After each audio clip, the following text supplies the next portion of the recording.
E aí, amigos do canal, tudo bem com vocês? Hoje vamos trazer para vocês um sistema off-grid do amigo Joaquim, da França, diretamente para o Brasil.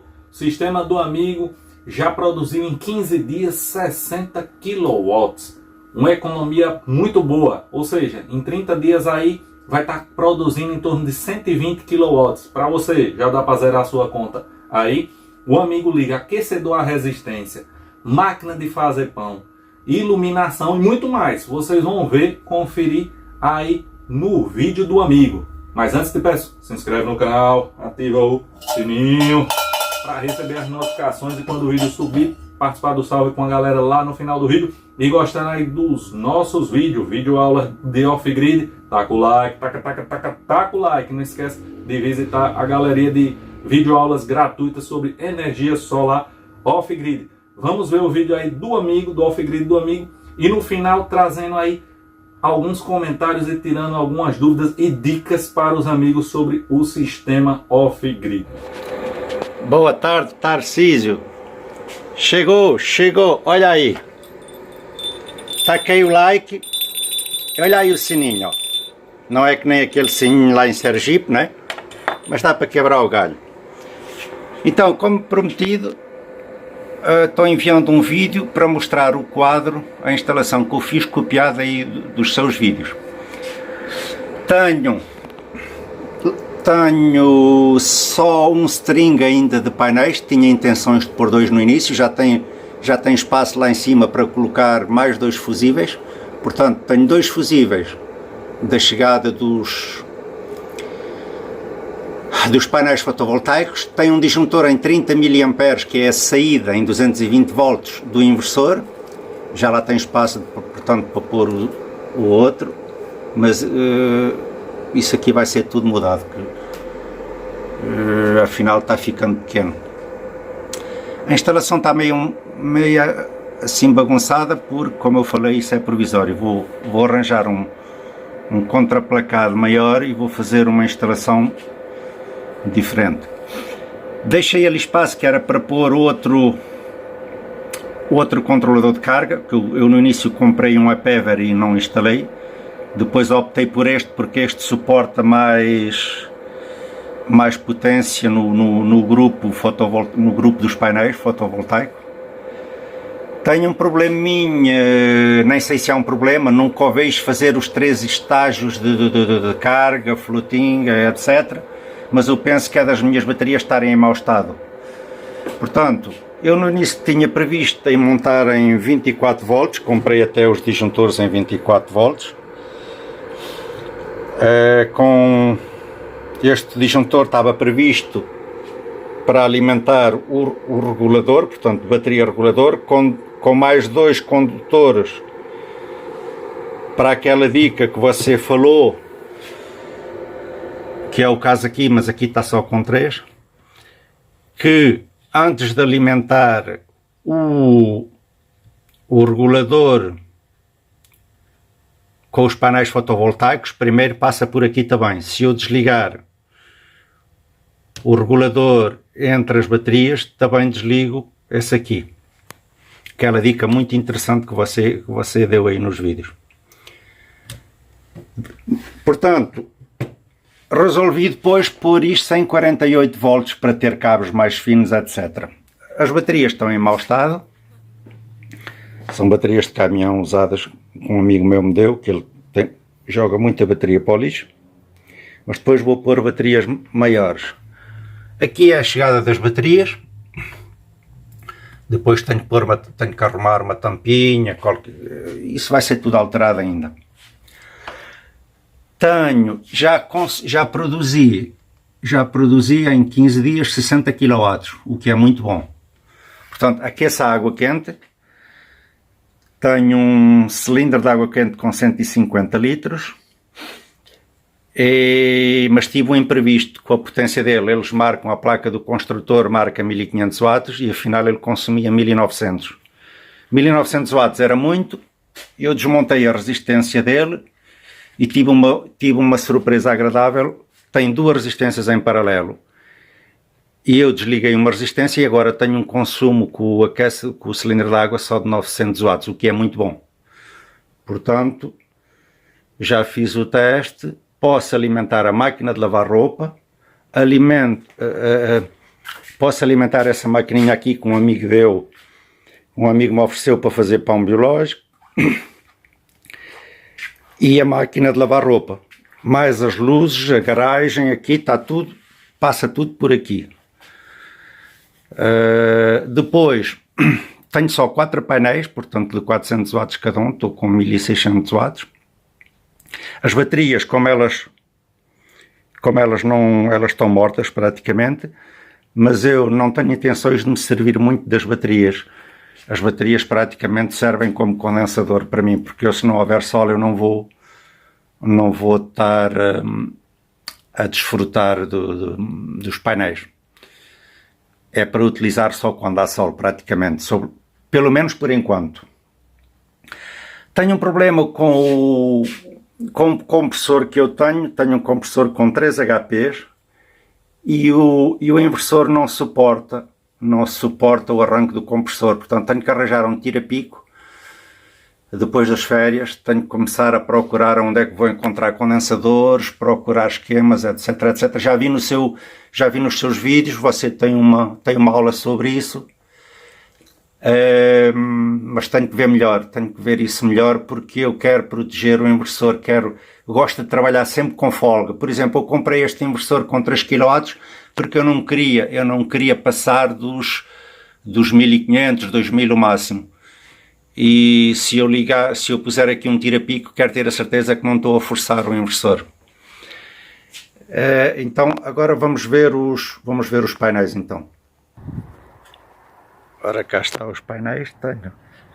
Tenho 2 orientados para sudoeste e depois tenho mais 2 ali ao lado orientados para sudeste, o que é muito bom aqui ter 2 orientações. Vamos lá ver se dá para mostrar melhor, mudando aqui a escada.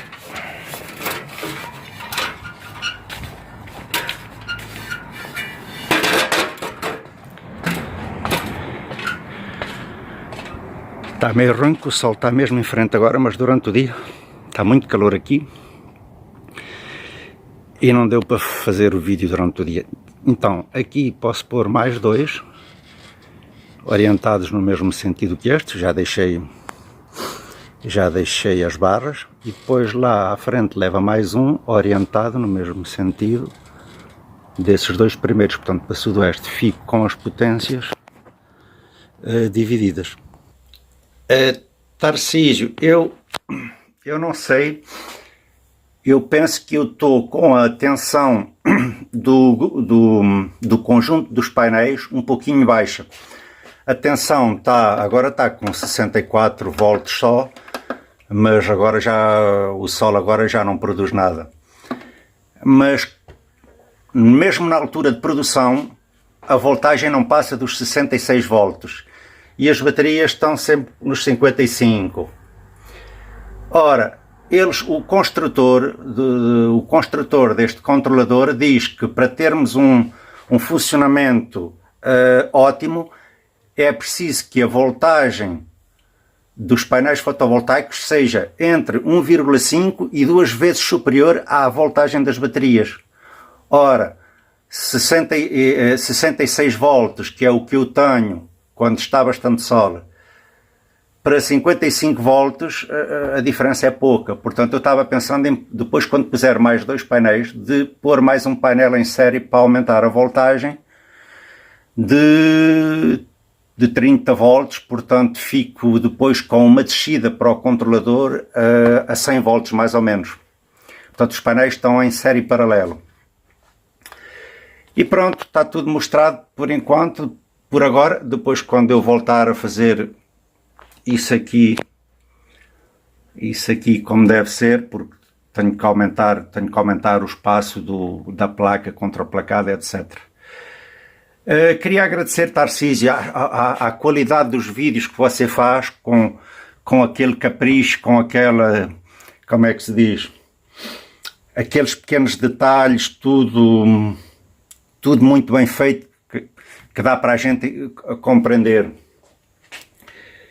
e tinha mais coisas para perguntar, mas já esqueci, devia ter anotado num papel.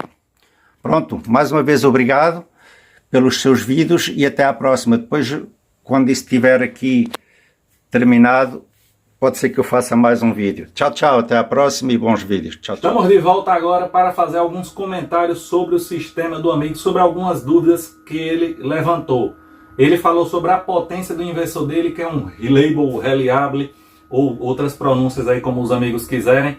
3.000 watts nominal, 6.000 watts pico. Tá com dificuldade aí de um motor, se eu não me engano, de 3 HP. Veja, pessoal, os fabricantes recomendam para motores de 4 HP, no mínimo 5.000 watts de potência nominal.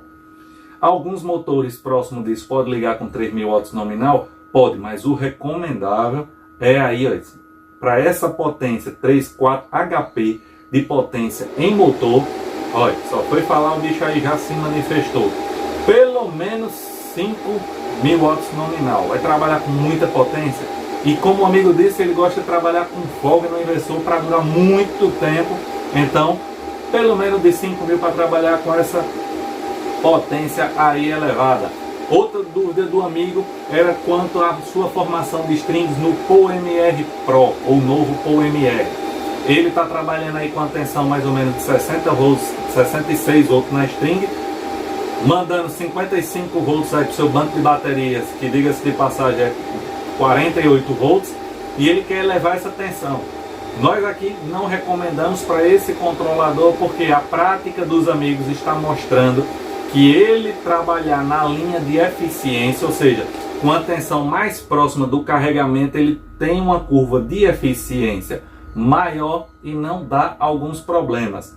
Apesar da informação aí que o amigo trouxe, que no manual pediria a relação de 1,5 entre tensão de entrada e tensão de saída, no mesmo manual os gráficos de eficiência mostram, como a gente já falou aqui no canal, que essa tensão mais próxima do carregamento, o controlador trabalha mais eficiente, aí dos 95 para cima, e também evitando alguns outros probleminhas no PowerMR Pro. Então, se for fazer a string, some essa corrente aí em paralelo, faça o série paralelo para que não fique tão distante a tensão mais elevada. Essa tensão estaria ótima aí para que o amigo continuasse com estabilidade no seu sistema. Falou aí sobre estágios de carga. Vou fazer uma aula sobre isso, mas já digo uma dica. Em todos os estágios de carga da bateria, você tem que ter corrente suficiente para o sistema e para fazer esses estágios de carga. Se em algum momento sua corrente drenada para o seu consumo for maior do que aquela necessária para atingir o próximo estágio, ele não vai ficar fazendo todos esses estágios, aí não é culpa do controlador. É culpa aí de falta de corrente entre a produção e o consumo simultâneo. Temos aí algumas coisinhas no off-grid que o pessoal confunde muito, mas a gente vai abordar isso mais também para os amigos do canal. Deixa eu olhar se eu esqueci alguma coisa. Creio que não. Se eu esqueci, pergunta aí nos comentários e diz o que achou do sistema do amigo, que ele também, inscrito no canal, pode responder a pergunta dos amigos, e o que eu observar no vídeo e puder responder também, responderei. Eu acho que os questionamentos iniciais foram esses. Parabéns pelo sistema, amigo Joaquim. Parabéns por enviar ao canal, porque quando os amigos fazem isso, vocês ajudam a outros que estão começando aí na energia solar, às vezes não tem a coragem ou fica na dúvida, e aí vão vendo a montagem de um sistema, de outro amigo, de outro, e por isso que é muito importante esses vídeos onde mostra que o amigo chega e a partir de um vídeo aí do canal, tudo, já monta seu sistema completo, bota sua casa para funcionar, começa a economizar energia, e aí estimula e traz mais informações complementares e a oportunidade da gente fazer alguns comentários e ajudar mais e mais amigos. Grande abraço aqui do Brasil para a França, onde o amigo está morando. Chegou, meu povo, depois do velho sistema massa do amigo Joaquim, lá da França para o Brasil. Vamos ver quem foi os cabas ligeiros, 6 primeiros que chegaram e garantiram seu salve, meu povo. O primeiro foi quem, menino? Atercia Alves. Pegou, tá sendo meu salve, esqueceu a cidade, o estado. Digo, vou botar o salve dessa vez, mas não esqueça a cidade, o estado não. E a gente fica voando sem saber de onde o amigo é. Nosso amigo Pablo de Juína, no Mato Grosso também. Grande abraço ao amigo, pediu seu salve, salve garantido. Nosso amigo Messias Santos, São José da Tapera, Alagoas. Clauderley França, João Pessoa, na Paraíba. Eita, cadê meu trio? Olha meu trio aqui, rapaz, o trio não, olha. Aqui, bota aqui o bichinho, tirei pra botar esse negócio aqui, que a chuva tava chapiscando água pra cá. Dei um probleminha aqui, vou trazer o vídeo pra vocês. Parou um controlador, a gente ressuscitou o bichinho. Vai ter o vídeo mostrando pra vocês. Aí eu botei esses papelõezinhos aqui para evitar esse chuvisco aí que tava querendo queimar meus negócios aqui. Não pode. Vamos ver quem foi mais. Nosso amigo Francisco Rodrigues de Carnaíba, Pernambuco. Grande abraço ao amigo. E nosso amigo Marcelo Paganotes de Guarulhos, São Paulo. Grande abraço. Queria poder fazer mais vídeos para os amigos, infelizmente tem hora que a correria é grande. Como eu disse aos amigos, eu trabalho, bato ponto todo dia, aí eu aproveito as horas vagas para trazer algum conhecimento gratuito de forma simples, é simples mesmo, de forma gratuita para os amigos. No começo do canal, eu comprava uns negocinhos, comprava isso, aquilo, botava, os amigos ficavam, tá sim, cadê o link? Eu não bota aí, você compra uma barata com desconto e não bota pra gente. Aí eu ia lá nos comentários e ficava copiando link por link, depois eu fiz a lista, aí já tem gente que reclama. Aí esses dias eu viajei, saí de férias uma semana, porque eu trabalho e preciso, até por questão de saúde. E uma pessoa chegou até a reclamar. Aí, viajando, carro do canal. Meu povo, eu trabalho, recebo meu salário. O canal não é minha profissão. Não critico os outros amigos aí que vivem, que eles fazem vídeo todo dia porque vivem do canal. O canal gera salário para eles, renda, tudo. No meu caso, infelizmente não posso. Não tenho renda de canal. Trabalho, ganho um aparelhinho, às vezes mandou uma plaquinha, um site, ou mandou um inversor depois de um ano e pouco agora de canal para a gente testar tudo, até para trazer mais conteúdo para os amigos. Mas minha correria é grande, trabalho, faço o que posso de coração para todos os amigos. Sempre vai ter um ou outro reclamando, não vou dar nem ouvido a esse tipo de coisa. Só para trazer uma justificativa aos amigos aqui, que se eu pudesse, traria vídeo todo dia. Tem muita coisa às vezes para falar, às vezes tem coisas simples que, eu já ouvi falar isso, não vou assistir o vídeo, mas é importante também, porque tem muitos amigos que ainda estão com aquela duvidazinha. Então, quer ajudar o canal, é um tema que você, às vezes, eu já sei muito, tudo, mas dê uma assistidazinha, porque senão o YouTube já para de recomendar aí os vídeos do canal, como já tem muito amigo reclamando, dizendo, olha, você lançou o vídeo e não chegou o sininho aqui, não ativou, não estava ativado e não chega a notificação mais. E aí isso aí o canal vai diminuindo, infelizmente não tem muito o que fazer. Aí a plataforma com as políticas dela, e eu não sei como é que funciona isso. E só peço a ajuda dos amigos aí. E é uma justificativa e grande abraço. Até a próxima.